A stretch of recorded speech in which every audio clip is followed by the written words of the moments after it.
பழமையான காலத்தில் உலகமே அசுரர்களால் துன்புறுத்தப்பட்டுக் கொண்டிருந்தது. அந்த அசுரர்களில் மிகவும் சக்தி வாய்ந்தவன் மகிஷாசுரன். கடுமையான தவம் செய்து எந்த மனிதனாலும் தேவனாலும் என்னை கொல்ல முடியாது என்ற வரம் பெற்றான்.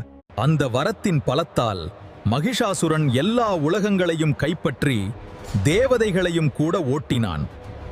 அவன் கொடுமை அதிகமாகியதால் எல்லா தேவதைகளும் ஒன்றாக சேர்ந்து ஒரு சக்தியை உருவாக்கினர். அந்த சக்தியே துர்க்கை அம்மன். அவள் 10 கைகளுடன், ஒவ்வொரு கையிலும் ஆயுதங்களுடன் சிங்கத்தின் மீது ஏறி வந்தாள். அவளின் முகத்தில் அமைதி இருந்தாலும் கண்களில் தீப்பொறி போல வீரமும் இருந்தது.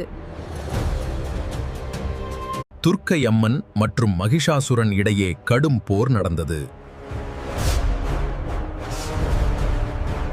பல நாட்கள் போராடி இறுதியில் துர்க்கை அம்மன் தனது திரிசூலத்தால் மகிஷாசுரனை அழித்தாள். அதனால் அவள் மகிஷாசுர மர்த்தினி என்று புகழ் பெற்றாள். நல்லது எப்போதும் தீமையை வெல்லும். பெண்களின் சக்தி அளவிட முடியாதது. தைரியம், நம்பிக்கை இருந்தால் எதையும் வெல்லலாம்.